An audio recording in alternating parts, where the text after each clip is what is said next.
Et pour terminer cette vidéo des pires cartes de Yu-Gi-Oh, numéro 1, la mine mystique. Effectivement, Pardon, la mine mystique est la pire carte de Yu-Gi-Oh. la mine mystique, la pire que, carte. seuls les Sérieusement, joueurs qui ne savent absolument pas faut qu'on jouer la règle jouent. ça. Bonjour à tous et bienvenue dans cette nouvelle vidéo. Aujourd'hui, comme vous avez pu le voir dans le titre, nous allons voir le deck profile de mon mine mystique. Pour commencer, parlons un petit peu de la mécanique du mine mystique. Tous les decks mine mystique se reposent tous sur une même carte qui est la mine mystique. Waouh, bravo, Capitaine Obvious! La très grande majorité des decks mine mystiques reposent sur le principe du burn, c'est-à-dire infliger des dommages à notre adversaire via des effets de cartes, aussi bien des effets de monstres, des effets de magie ou encore des effets de piège. Le principe du deck est d'empêcher complètement notre adversaire de pouvoir jouer et entre autres de nous attaquer, pendant que nous, derrière notre petite ligne de défense, nous lui jetons des petits cailloux et qu'on lui inflige donc des dégâts au fur et à mesure. Vous l'aurez compris, c'est le genre de deck que l'on appelle anti-méta. Ou anti-jeu! Le but donc est de se reposer énormément sur la carte magie de terrain mine mystique. Son effet est très simple. Tant que notre adversaire possède plus de monstres que nous, il ne peut plus déclencher d'attaque et il ne peut plus utiliser d'effets de monstres.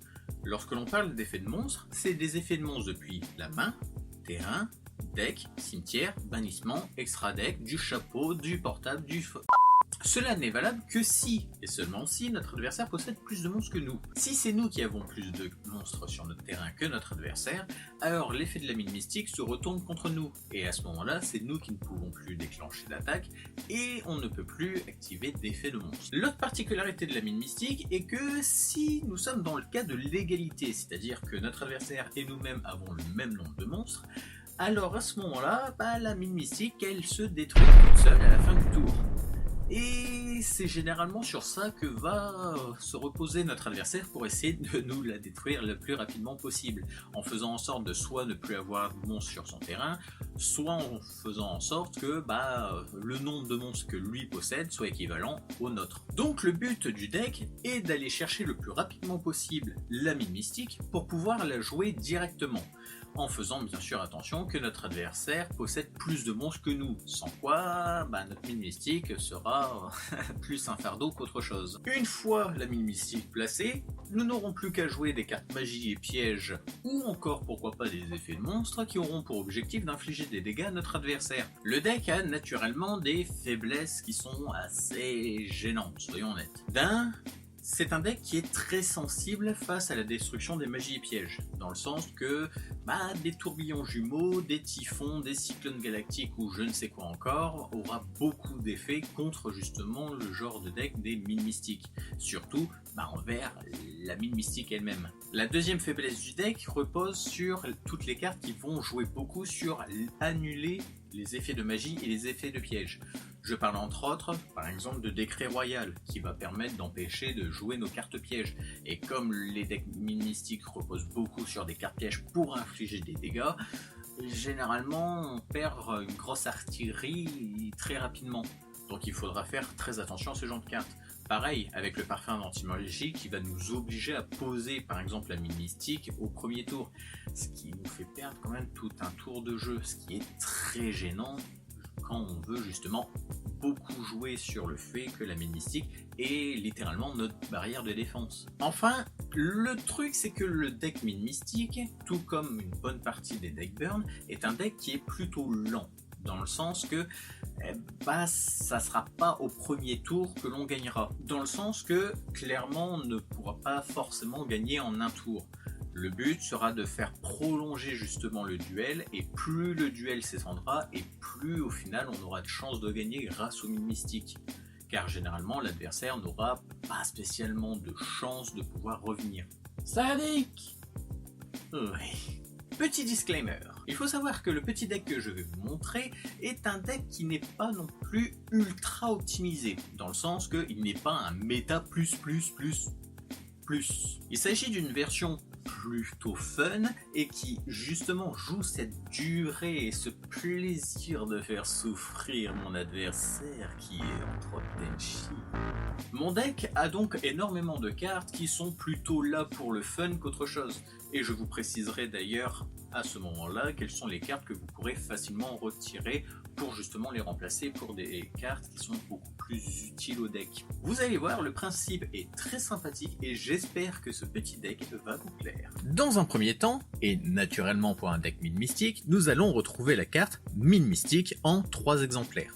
L'avantage, c'est que c'est vraiment notre adversaire qui ne va pas pouvoir déclarer d'attaque, et donc ça n'affectera pas le monstre directement, ce qui est très pratique. Pour pouvoir jouer justement nos mines mystiques, nous allons bien sûr faire en sorte de pouvoir aller les chercher le plus rapidement possible.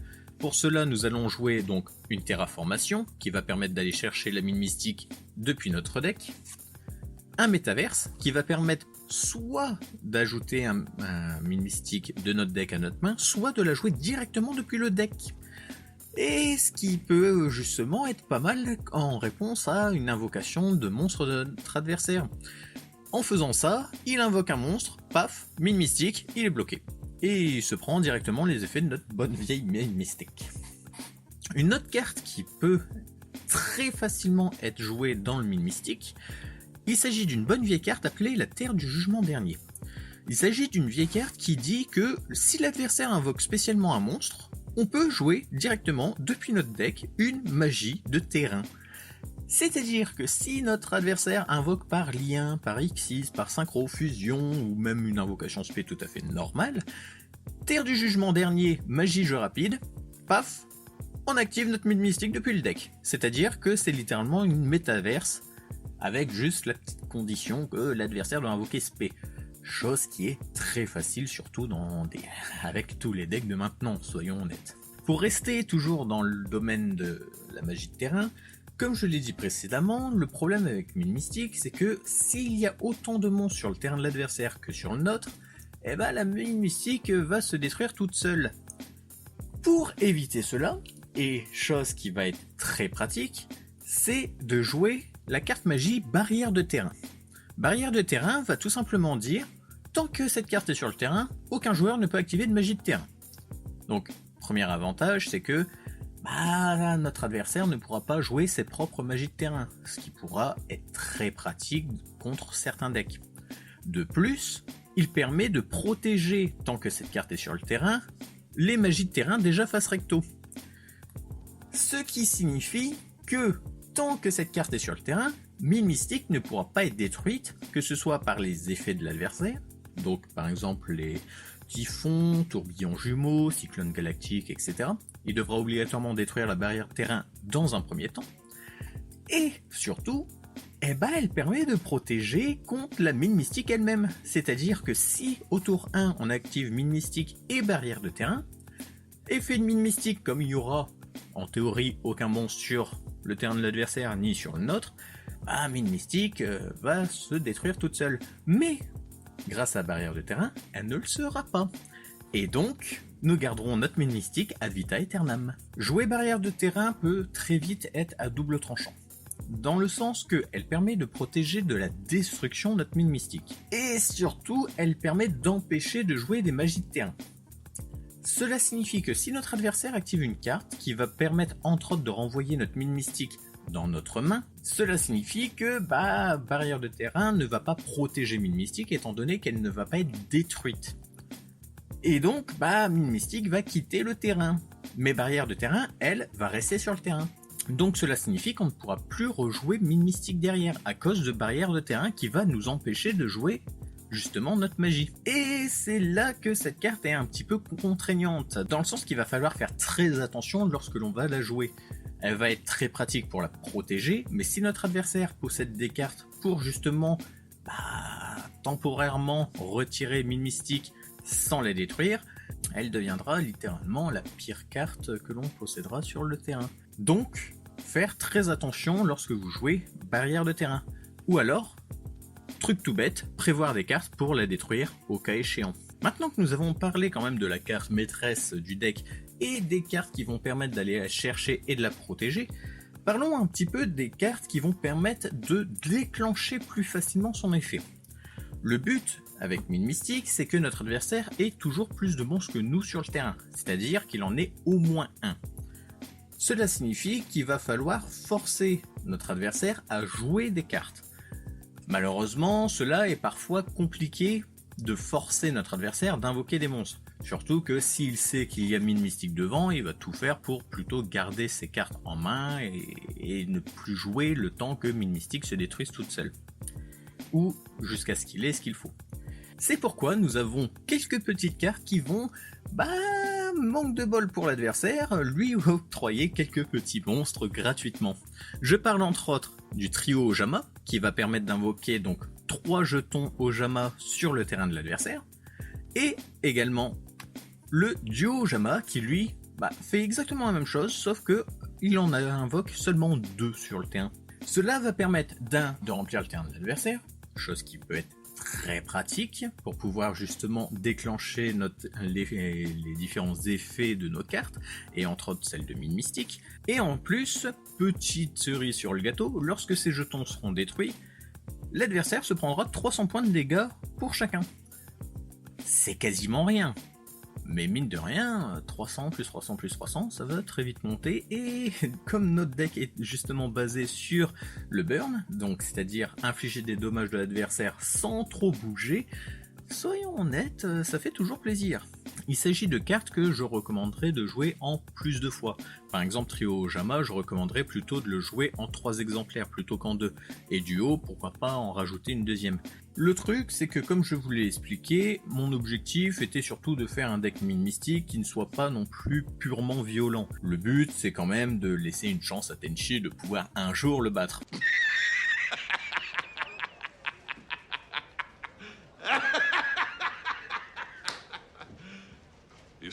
Naturellement, le deck est beaucoup plus gentil que ce qu'il pourrait réellement être. Ici, par exemple, le trio Ojama devrait être joué plutôt en 3 exemplaires, et le duo, allez, pourquoi pas en 2 fois. Mais méfiez-vous de ne pas en jouer trop, parce que le but n'est pas non plus de juste donner à notre adversaire des jetons gratuitement. N'oubliez pas que des monstres liens peuvent être invoqués en utilisant des monstres jetons. En utilisant donc les jetons, notre adversaire pourra accéder à des liens beaucoup plus facilement, et mine de rien, ça peut être à double tranchant. Par exemple, si nous avons posé un monstre sur notre terrain et que nous avons activé Trio Ojama, nous avons pour le moment l'avantage du nombre, c'est-à-dire que notre adversaire possède plus de monstres que nous, donc l'effet de mine mystique s'appliquera uniquement sur lui. Et donc, à la fin du tour, mine mystique ne sera pas détruite. Le problème, c'est que durant son tour, l'adversaire peut très bien utiliser les jetons Ojama afin d'invoquer par lien un monstre. En faisant cela, le problème c'est qu'il réduit donc le nombre de monstres présents sur son terrain drastiquement. Si par exemple il utilise les 3 jetons pour invoquer un monstre lien, et que nous-mêmes nous avons actuellement un monstre sur notre terrain, le problème c'est que l'adversaire ne subira plus les effets de la mine mystique, étant donné qu'il y aura autant de monstres sur son terrain que sur le nôtre. Et donc il pourra déployer toute la puissance des effets de ces monstres et nous attaquer derrière. Ou alors, pire, il pourrait juste attendre la fin du tour afin que la mine mystique se détruise par elle-même. Comme je l'ai dit précédemment, mine mystique va être la carte qui va littéralement être notre défense ultime, c'est-à-dire que tant qu'elle sera sur le terrain, notre adversaire ne pourra même plus nous attaquer, et encore moins activer ses effets de monstre. Cependant, on ne peut pas se fier uniquement à cela, dans le sens que, soyons honnêtes, notre adversaire, s'il a l'occasion de nous attaquer, il le fera. Et généralement, ça fera mal. Surtout que se fier à une seule et unique carte, c'est-à-dire la mine mystique pour nous protéger, peut s'avérer être à double tranchant. Donc, pour cette version un petit peu plus gentille du deck mine mystique, je recommande quelques cartes supplémentaires. Dans un premier temps, l'attaque de l'épouvantail. Clairement, pour moi, c'est le meilleur monstre à jouer justement dans le deck mine mystique. Ce monstre est très pratique justement pour se défendre. Dans le cas où justement nous n'avons pas la mine mystique sur le terrain, il nous suffira de le défausser lorsqu'il nous attaquera pour pouvoir annuler directement sa battle phase. Et mine de rien, vous verrez que avoir des cartes en main avec le deck mine mystique, c'est pas si difficile que ça. Et comme le but est de temporiser le temps d'avoir la mine mystique, cette carte est juste parfaite. Une autre carte qui fonctionne exactement de la même façon, mais qu'il faut un peu plus nuancer, c'est le pendulier de combat. Le pendulier de combat a exactement le même effet, c'est-à-dire que si notre adversaire attaque de façon directe, on annule la battle phase, mais ce qu'on va faire, c'est pas défausser le pendulier, mais l'invoquer spécialement sur le terrain. Et c'est là que j'apporte justement le petit point à faire attention. Dans le sens que mine mystique, comme je l'ai dit, le but c'est que notre adversaire ait plus de monstres que nous. Et si on commence à invoquer spécialement des monstres sur notre terrain, ça peut très vite jouer en notre défaveur. Utiliser le pendulier de combat nous permettra de temporiser au final 2 tours. Dans le sens que d'un, on va annuler la battle phase, on l'invoque spé, et au prochain tour, il sera encore là pour pouvoir encaisser une attaque. Ce n'est pas énorme, mais c'est toujours ça de gagner. Néanmoins, il s'agit de l'une des cartes que l'on pourrait facilement remplacer pour justement accélérer en termes de dégâts. Le fait est que le pendulier de combat reste sur le terrain jusqu'au prochain tour, comme je le disais, peut nous embêter, surtout si on est amené à piocher la mine mystique au prochain tour. C'est pour cela que notre objectif va être de nous en débarrasser. Alors, une des possibilités serait d'utiliser des monstres liens, des monstres Xyz ou je ne sais quoi encore. Pour ma part, j'ai pris le parti de jouer un petit combo que j'aime beaucoup jouer, qui est le pendulier avec le Naga Cyber. Dans le sens que l'avantage avec le Naga Cyber, c'est que lorsqu'il est sur le terrain avec un autre monstre, il nous suffit d'activer son effet de bannissement de Naga plus du pendulier, c'est-à-dire qu'on bannit les 2 monstres présents sur le terrain, et on pioche 2 cartes, ce qui va permettre d'accélérer un petit peu plus le fait d'aller chercher notre mine mystique, ou mieux encore, quelques cartes pour infliger des dégâts rapidement. Autre avantage de Naga Cyber, c'est que il va permettre de temporiser tout un tour très facilement, dans le sens que si jamais il se fait attaquer par un monstre de l'adversaire, on active son effet qui va permettre tout simplement d'annuler la battle phase de l'adversaire complètement, et en plus on pioche une carte, et tout ça au simple prix de le bannir lui. Dernier petit avantage que personnellement j'utilise beaucoup moins mais qui peut souvent aider, c'est dans le cas où justement par exemple mine mystique a été trop souvent détruite et que malheureusement tout se trouve dans le cimetière. Le problème c'est que quand c'est dans le cimetière, c'est un petit peu compliqué pour pouvoir la récupérer. L'effet de Naga Cyber permet en plus, en bannissant une carte de notre main et lui-même, de renvoyer une carte dans notre cimetière au-dessus de notre deck, ce qui va nous permettre en fait d'aller récupérer très rapidement la mine mystique. La dernière petite carte pour un petit peu temporiser d'un point de vue des attaques et de bloquer l'adversaire, qui a un effet qui me fait toujours beaucoup penser aux mines mystiques, c'est le contrôle attractif. Cette carte va permettre de limiter notre adversaire en termes de nombre de monstres. C'est-à-dire que si jamais il atteint 3 monstres sur son terrain, c'est-à-dire la moitié des monstres qu'il est possible d'invoquer pour lui, eh bien il ne peut plus du tout déclarer d'attaque. Pour faire simple, c'est un mini mystique qui va permettre de dire t'as 3 monstres, tu n'attaques plus. Ce qui est très pratique justement, c'est que si on joue contrôle attractif avec par exemple le trio Jama, ça permet de nous assurer à 100% que l'adversaire ne pourra juste pas attaquer du tout. Ce qui va nous permettre donc de temporiser encore plus longtemps. Nous allons parler un petit peu des moteurs de pioche, dans le sens que malheureusement le deck mine mystique souffre d'un problème à mon idée, c'est que très vite on utilise toutes les cartes que l'on a en main et on se retrouve sans ressources pour la suite. Et ça peut arriver très fréquemment de devoir attendre un petit peu. Ce qui en soi n'est pas problématique, car le deck mine mystique se base beaucoup sur plutôt la temporisation, c'est-à-dire plus le temps va s'écouler, plus le nombre de tours va s'accumuler, plus notre victoire sera assurée.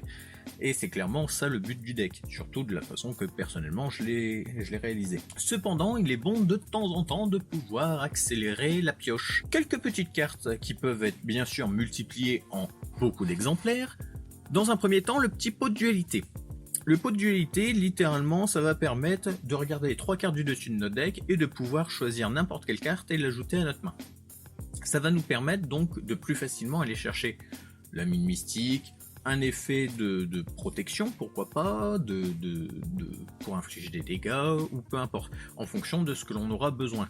Et c'est ça le gros avantage justement avec cette carte. Le seul inconvénient, c'est qu'on ne peut pas invoquer spé durant le tour où on active la carte. Soyons honnêtes, on n'invoquera jamais spé durant notre tour, à part dans une exception que je montrerai juste après.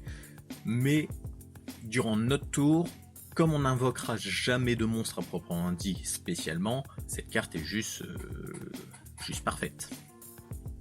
Dans un deuxième temps, le jour de paix. Ça peut sembler un petit peu étonnant, mais c'est une excellente carte, justement pour le deck. Dans le sens que elle permet de temporiser tout un tour, étant donné que plus personne ne se prend de dégâts jusqu'à la fin du tour de l'adversaire, ce qui peut être très pratique, de dire justement, bon bah j'active le jour de paix, et puis bah je termine mon tour, de toute manière, littéralement tu peux rien me faire, donc vas-y. Et dans un deuxième temps, parce qu'il permet, en plus de nous faire piocher, de faire piocher l'adversaire. D'un certain point de vue, on peut se dire, mais c'est une très mauvaise idée de faire piocher l'adversaire, quelle idée saugrenue de lui donner des ressources. Eh ben vous allez comprendre quand on attaquera justement la partie sur les cartes qui vont infliger des dégâts, comme quoi, bah c'est pas si une mauvaise idée que ça. Et enfin, la dernière petite carte, et là c'est clairement parce que on l'a eu, le pot d'extravagance, naturellement. Cette carte est la seule carte qui justifie le fait que j'ai un extra deck. Dans ce deck, clairement je vous le dis, je ne joue aucun extra deck. Excepté pour jouer cette carte là. Donc, cette carte nous permet de bannir 3 ou 6 cartes face cachée de notre extra deck, et on pioche une carte pour chaque 3 cartes, c'est-à-dire on pioche 1 ou 2 cartes depuis notre deck. En contrepartie, on peut plus jouer d'effets qui vont nous permettre de piocher. C'est pas trop dramatique. Cette carte, clairement, si vous avez la possibilité de le jouer en 3 fois, jouez-le en 3 fois. Clairement, c'est une excellente carte qui mérite largement d'être jouée en 3 exemplaires. Pour ma part, je pourrais la jouer en 2 fois dans ce deck sans aucun problème, grâce aux dernières ouvertures que nous avons eues. N'hésitez pas à regarder les anciennes vidéos. Mais sincèrement, le deck me convient déjà très bien comme ça. Comme je l'ai expliqué, mon but n'est pas de faire le deck le plus hardcore du monde, qui va systématiquement gagner tous les tournois, ou alors attiser la haine de tout le monde, parce que malheureusement c'est déjà ce qu'il fait un peu trop. Alors que bah, c'est une version un peu gentille. Mais clairement, si vous avez, entre guillemets, le budget et que vous avez les cartes, vous pouvez largement la jouer au moins en 2 fois, parce que au moins si vous la jouez en 2 fois, vous êtes quand même bien tranquille. En 3 fois, sincèrement, je pense que ça serait trop. En 2 fois, je recommande. Passons maintenant à ce qui fait mal, à ce qui va rendre notre adversaire complètement fou, à ce qui va détester le plus. J'ai nommé les cartes qui vont faire extrêmement de mal. Je parle bien sûr des cartes qui vont infliger des dégâts à notre adversaire. Dans un premier temps, et pour faire justement un parallèle avec ce que je disais précédemment, il faut voir que le deck mine mystique est conçu de telle sorte à ce que notre adversaire, on s'attend à ce qu'il décide de ne plus trop jouer de cartes. Dans le sens que si on active mine mystique, il va faire en sorte de limiter justement le nombre de monstres présents sur son terrain. Ces monstres en question vont donc s'accumuler dans sa main. Et le truc, c'est que des cartes dans sa main, c'est un petit peu gênant pour justement lui infliger des dégâts. C'est pourquoi il existe quelques petites cartes fort sympathiques que je vous recommande de jouer, qui sont tout d'abord les tonneaux secrets, qui vont permettre d'infliger un total de 200 points, ce qui, pour le moment, c'est pas grand chose, pour chaque carte sur le terrain de l'adversaire, ok, et dans sa main.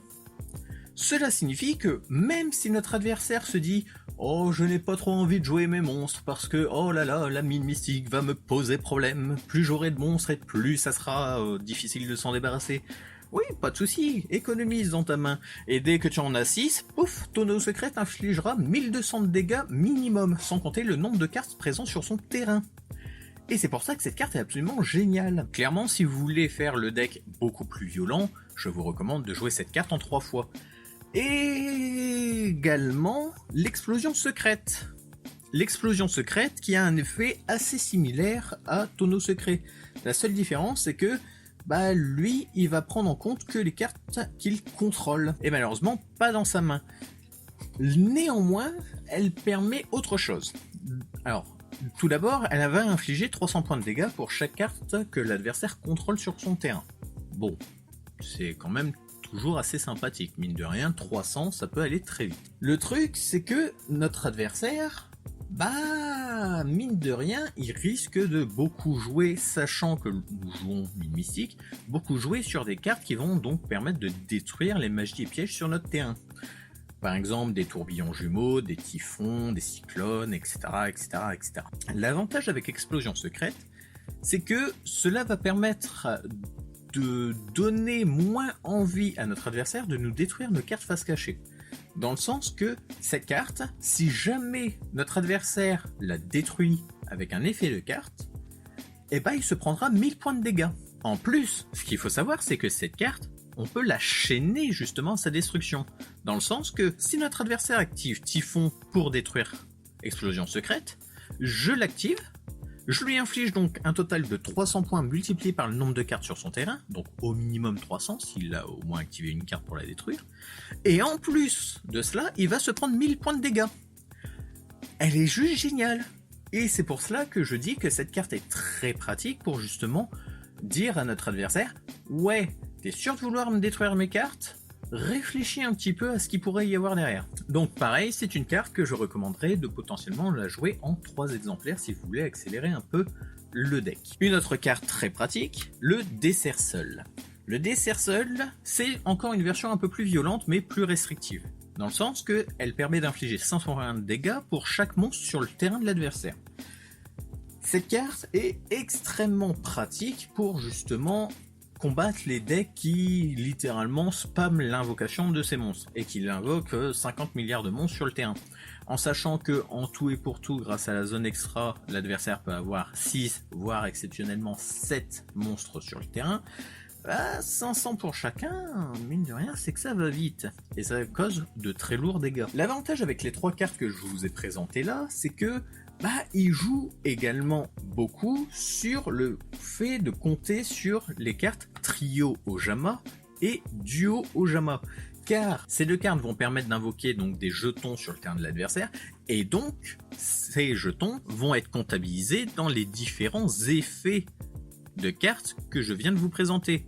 C'est-à-dire si on a activé Trio Ojama, ça fait 1500 points de dégâts grâce à des Desserceul, 900 points de dégâts grâce à Explosion Secrète et 600 points de dégâts grâce à Tonneau Secret. Ce qui est, mine de rien, quand même très pratique et très violent. Pour continuer dans cet aspect justement d'infliger un peu des dégâts et d'accélérer un peu les choses, Cessez-le-feu. Cessez-le-feu, clairement, c'est une carte qui est largement remplaçable. Si je pouvais vous recommander de la remplacer, je vous recommanderais un autre Desserceul, Explosion Secrète, n'importe quoi d'autre.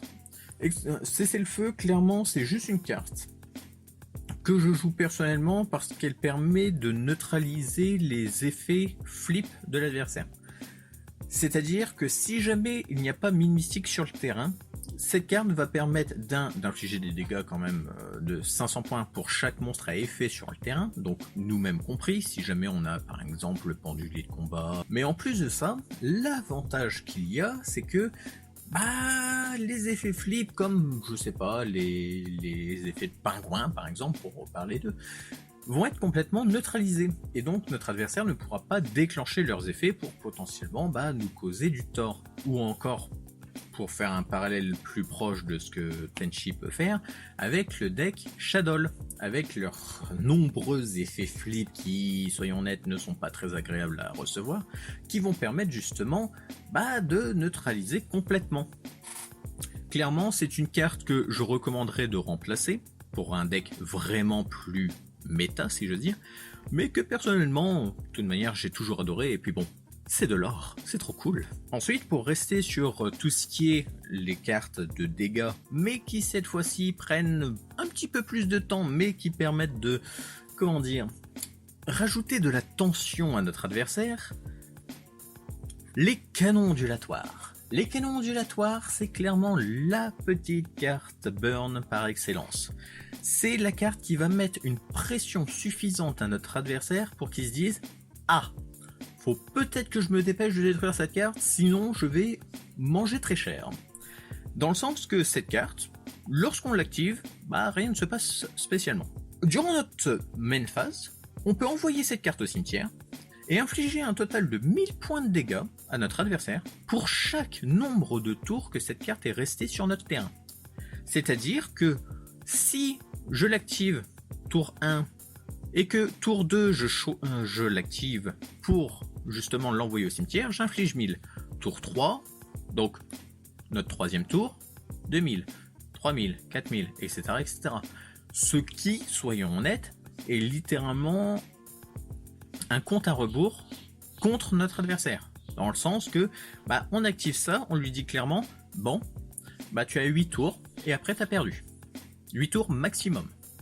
Alors, je vous laisse imaginer quand vous en activez 2. Bon, il te reste 4 tours. Qu'est-ce que tu fais?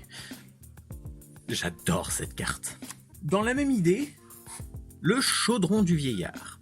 Le chaudron du vieillard, lui, a 2 grandes particularités qui permettent, mine de rien, de pouvoir jouer justement sur la durée. Tout d'abord, quand elle est activée, on place un compteur dessus. Durant chacun de nos débuts de tour, on place un compteur dessus en plus.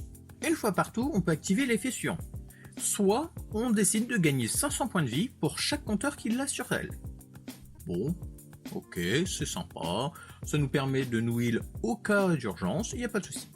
Ou alors d'infliger 300 points de dégâts à l'adversaire pour chaque compteur qui a sur elle. Dit comme ça n'a pas l'air d'être une carte qui a l'air très intéressante. Je vous laisse maintenant imaginer. J'active le chaudron du vieillard qui a donc un compteur. Je décide d'infliger 300 points de dégâts à l'adversaire. Au prochain tour, il gagne un deuxième compteur. Il perd 600 points de dégâts, puis 900, puis au prochain tour 1002, puis au prochain tour 1005, et ainsi de suite et ainsi de suite. Imaginez, tout comme avec le canon ondulatoire, on en joue 2. Cela signifie que par tour, on augmente les dégâts qu'il va perdre de 600 points. C'est-à-dire au départ 600, 1002, 1008, etc., etc., etc. Ça fait très mal. Et c'est pour ça que j'adore cette carte également. Sincèrement, pour un deck méta, je recommande de jouer au moins les canons ondulatoires, parce qu'ils permettent d'infliger de lourds dégâts très rapidement. Par contre, c'est clairement des cartes qui se basent sur le temps. C'est-à-dire, plus on arrivera à les garder sur le terrain, plus on arrivera à infliger des dégâts à notre adversaire. Mais le plus gros avantage du chaudron par rapport au canon, c'est que le chaudron a un effet immédiat, c'est-à-dire qu'on lui inflige les dégâts directement. On lui inflige directement 300, puis 600, etc. Alors que le canon, lui, on va accumuler, et si littéralement à l'avant-dernier tour, notre adversaire détruit la carte, on a accumulé au final les dégâts pour rien. Donc, si vous voulez faire des gros dégâts d'un coup, mais avec prudence, le canon ondulatoire, je vous le recommande drastiquement. Ou alors sinon, le chaudron du vieillard pour justement infliger au fur et à mesure et infliger de plus en plus surtout des dégâts. Maintenant, on va faire un petit aparté sur les petits end traps, c'est-à-dire les effets de monstres qui peuvent se déclencher depuis notre main et qui vont avoir pour objectif un petit peu de contrer notre adversaire. Petite carte que l'on recommande systématiquement dans les decks dits tournois, bien sûr, la petite hache, la floraison de cendres des joyeux printemps. La petite hache qui va donc permettre de bloquer justement si notre adversaire va essayer de toucher à son deck pour pouvoir aller chercher par exemple une carte, pour invoquer spé depuis le deck, etc., etc. Cette carte est là surtout, c'est si justement on n'a pas spécialement de mine mystique actuellement sur le terrain et qu'on sait que l'adversaire va aller chercher quelque chose qui va clairement nous faire mal. On peut activer ça et ça va permettre de nous débarrasser justement et de un peu tuer dans l'œuf la stratégie de notre adversaire. Ensuite, l'ogre fantôme. L'avantage avec l'ogre fantôme, c'est que si jamais notre adversaire active un effet de carte d'une carte qu'il a déjà face recto sur le terrain, on va pouvoir directement détruire la carte. Ce qui peut être, mine de rien, très pratique pour justement se débarrasser de certains monstres un peu gênants si jamais on n'a toujours pas la mine mystique, ou si justement il joue des cartes magie et pièges qui ont des effets justement un peu dans le temps également. En exemple, on peut citer entre autres la magie de terrain des dames harpies par exemple, le terrain de chasse des harpies. On peut défausser l'ogre et détruire directement la carte, ce qui va nous permettre de respirer généralement un petit peu. Et enfin, et ça c'est la petite carte que j'adore jouer également dans le mine mystique, la fantôme du défunt et fraîcheur lunaire. Cette petite Usagi qui est trop mignonne a un effet mine de rien très pratique. Pour faire simple, si l'adversaire invoque spécialement un ou plusieurs monstres, on peut défausser cette carte et cibler justement l'un des monstres sur son terrain. On annule ses effets, donc très pratique justement si on n'a pas encore notre mine mystique, jusqu'à la fin du tour. Et en plus, si jamais son monstre quitte le terrain avant la fin du tour, l'adversaire se prendra des dommages égaux à l'attaque d'origine du monstre. Donc, toujours une shot carte pour infliger des dégâts justement à notre adversaire rapidement, et surtout de permettre d'annuler ses effets justement s'il a un monstre qui est un petit peu embêtant. L'avantage c'est que si on active ça, rien ne nous empêche de jouer des cartes pour justement lui détruire ses monstres durant son tour après qu'il les a invoqués. Par exemple, une des cartes que l'on peut jouer avec, c'est l'anneau de destruction. L'anneau de destruction qui nous permettra littéralement de cibler un monstre sur le terrain de l'adversaire, détruire le monstre, infliger des dégâts à nous-mêmes et à notre adversaire égaux à son attaque d'origine. Et l'avantage c'est que en combinaison avec la fantôme du défunt, ce qui va se passer c'est que, supposons que notre adversaire invoque spécialement un dragon blanc aux yeux bleus. On active l'effet du fantôme du défunt, il n'avait pas d'effet, il n'en a pas plus actuellement.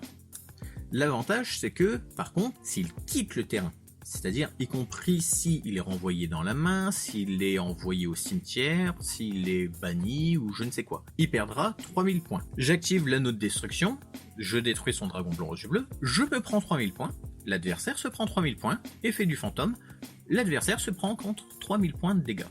Ce qui fait un total de 6000 points de dégâts pour le prix de 3000 points de dégâts pour ma part. Parlons maintenant un petit peu des cartes un petit peu autres, c'est-à-dire les cartes que je considère qui peuvent être largement changées justement dans le deck afin de le rendre un petit peu plus violent. Donc, comme je l'ai présenté précédemment, nous avons tout d'abord l'anneau de destruction, qui est clairement une carte qui, soyons honnêtes, est très pratique, mais qui maintenant est assez gênante, dans le sens que pour pouvoir la jouer, il faut obligatoirement que notre adversaire ait plus de points de vie que le monstre que l'on souhaite détruire, et en plus c'est uniquement durant le tour de l'adversaire. Honnêtement, c'est une carte que je considère que l'on peut facilement remplacer. Une carte par contre que je ne recommande pas spécialement de remplacer parce qu'elle peut être très pratique, c'est le tourbillon jumeau. Ou alors, si vous souhaitez le remplacer, remplacez-le par un équivalent. Dans le sens que, dans le cas où justement nous sommes dans la situation où on a la barrière de terrain qui est restée mais sans notre magie de terrain et que nous sommes complètement bloqués. Il faut trouver une façon de pouvoir justement se débarrasser de cette carte rapidement. Ou, autre exemple, notre adversaire joue des cartes qui sont par exemple le décret royal, nous empêchant donc de jouer des cartes pièges. Dans ces situations-là, même si on peut compter sur nos cartes magiques comme le canon ondulatoire ou le chaudron du vieillard, nos cartes pièges, mine de rien, c'est eux qui font un petit peu tout le café. Et donc être privé de cela, ça peut être gênant. D'où pourquoi l'intérêt est de jouer justement le tourbillon jumeau pour pouvoir se débarrasser de ces cartes-là. C'est pour cela que je recommande néanmoins de garder le tourbillon jumeau ou d'avoir un équivalent. Ce qui peut être intéressant, ça serait par exemple de jouer une carte comme le provision de secours, qui permet de manger entre guillemets notre barrière de terrain et de regagner 1000 points de vie gratuitement. Ensuite, parmi les cartes que l'on pourrait facilement remplacer, il y a par exemple le rugissement menaçant, qui permet juste de temporiser un tour. Comme vous avez pu le voir, il y a déjà pas mal de cartes qui permettent de faire ça, et surtout des effets de monstres. Le but est d'éviter justement d'avoir trop de pièges qui permettent de se protéger aussi. Pot de vin du temple maudit, qui permettra d'empêcher justement l'activation de magie et pièges un peu gênantes de l'adversaire et de lui faire piocher une carte, toujours dans l'idée qu'il ait un maximum de cartes dans sa main pour jouer nos cartes. Donc très pratique s'il joue justement un typhon, un tourbillon, un décret ou peu importe. Un Regeki. Alors le Regeki, le problème c'est qu'il peut être contre-productif, dans le sens que le but c'est qu'il ait un maximum de monstres sur son terrain. Oui, mais pas tout le temps non plus, dans le sens que si jamais on n'a pas notre magie de terrain, qu'on n'a aucun moyen de se défendre et que notre adversaire a invoqué 50 milliards de monstres, eh ben par moment, ça fait du bien de nettoyer un peu le terrain. C'est pour cela que je l'ai mis dans ce deck-là. C'est juste en prévoyance. Autre avantage, elle permet aussi de déclencher les effets des Ojama, c'est-à-dire que lorsqu'ils sont détruits, chacun infligera 300 points de dommages à notre adversaire. Imaginez lorsqu'il y en a 5, 1500 points de dégâts, c'est pas dégoûtant. Une carte en prévoyance que je joue également, c'est la jarre d'avarice. La jarre d'avarice, pour faire simple, elle va permettre de récupérer justement nos mines mystiques qui auront été envoyées au cimetière. Dans le sens que, mine de rien, on n'a pas énormément de cartes qui vont permettre d'aller chercher notre mine mystique quand elle est envoyée au cimetière, quand elle est détruite, ou bref, quand on ne peut juste pas la récupérer. C'est pour cela que je me suis dit que ça serait bien de jouer par exemple la jarre d'avarice qui va permettre de cibler 5 cartes dans le cimetière et de les renvoyer dans le deck. Et en plus de ça, on va piocher une carte. Ça va mine de rien permettre de récupérer nos magies de terrain, mais également toutes les cartes magie et pièges qui infligent des dégâts, permettant ainsi de renouveler un petit peu notre armement pour pouvoir justement infliger de plus lourds dégâts à notre adversaire et plus rapidement. Deux petits monstres. Marshmallow. Alors Marshmallow, clairement, il est là parce que il me fait marrer. Ce monstre me fait marrer. Mais pareil, c'est un monstre un peu contre-productif, dans le sens qu'il est très pratique pour justement temporiser, comme il peut pas être détruit au combat. En plus, il permet d'infliger 1000 points de dégâts lorsqu'il se fait attaquer et retourner face recto. Donc très pratique aussi. Ça permet de combiner justement la protection et justement les dégâts. Mais le problème, c'est que c'est un monstre qui est un peu un poids mort, dans le sens que s'il est sur notre terrain, on aura nous beaucoup de mal à s'en débarrasser pour justement jouer avec mine mystique. C'est pour cela que à ce moment-là, Naga Cyber sera très pratique pour justement s'en débarrasser et de pouvoir piocher des cartes. Mais soyons honnêtes, Marshmallow, il est cool, il permet de temporiser, mais dans un deck vraiment méta, c'est pas une bonne idée. Donc il fait partie justement de ce petit groupe de cartes que je recommanderais à changer pour justement mettre plus de trio Ojama, duo Ojama, aller jouer donc plus de cartes pour infliger des dégâts comme justement explosion secrète, tonneau dissimulé ou même d'autres cartes que vous voulez vous amuser à jouer, parce que les cartes qui infligent des dégâts, soyons honnêtes, c'est pas ce qui manque. Ou encore jouer d'autres terres du jugement dernier qui permet justement d'aller tutoriser beaucoup plus facilement notre mine mystique. Enfin, le dernier petit monstre, le golem de lave. Alors là, clairement, c'est juste parce que j'avais envie de le jouer. Clairement, c'est pas la meilleure carte. On ne peut pas l'utiliser si justement on a joué notre pot de dualité entre autres, vu que son invocation se fait en invocation spéciale sur le terrain de l'adversaire. Mais son gros avantage, c'est que si notre adversaire possède deux monstres un petit peu gênants, qui permet, de bloquer des effets de magie, bloquer des effets de piège, qui permet juste de nous embêter en fait, clairement, l'avantage c'est que littéralement on sacrifie ces monstres et on lui offre le golem de lave. Ce qui nous permet entre autres de nous débarrasser d'un de ces monstres gênants, de lui offrir un monstre qui est un cadeau empoisonné, chacun de nos tours il perdra 1000, et puis mine de rien ça fait un gros monstre que lui il aura du mal à se débarrasser aussi. Sauf si bien sûr il utilise la bonne vieille technique des monstres liens. Mais pareil, c'est une carte que j'adore jouer, mais que clairement vous pouvez remplacer sans trop de problèmes, toujours par des cartes qui iraient beaucoup plus vite.